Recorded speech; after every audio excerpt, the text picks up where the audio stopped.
મારું નામ નિલેશભાઈ પટેલ, રાજકોટ બાર એસોસિએશનમાં સેક્રેટરી તરીકે સેવા આપું છું। આજરોજ રાજકોટ રેવન્યુ બાર એસોસિએશન તરફથી અહીંયા કલેક્ટરશ્રીને એવી રજૂઆત અસાનધારા બાબતે રજૂઆત કરવાની છે। અસાનધારાનો મુખ્ય પ્રશ્ન એવો છે કે સરકારશ્રી દ્વારા અસાનધારાની જે મુદત હતી લંબાવવામાં આવેલ છે। આ લંબાવવામાં આવેલ મુદતમાં હવે જૂના સર્વે નંબર જે હતા એમાં 150 થી 200 જેટલી સોસાયટીના સર્વે નંબરોનો સમાવેશ કરવામાં આવેલ નથી।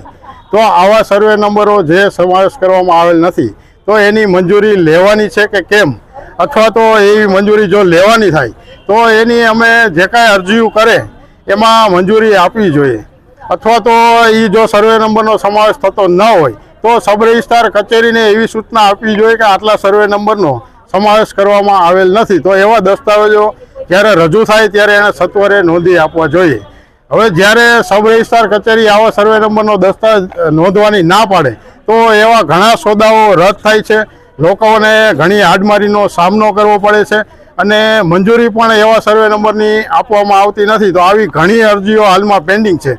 3-3, 4-4, 5-5 મહિનાથી જે અરજીઓ પેન્ડિંગ છે એનો તાત્કાલિક નિકાલ થાય અને લોકોને એની હાડમારી ન પડે એના માટે આપણે કલેક્ટરશ્રીને ગંભીરતાથી આ પ્રશ્નનો નિકાલ કરે સરકાર એવી રજૂઆત કરવા માટે આવીએ છીએ।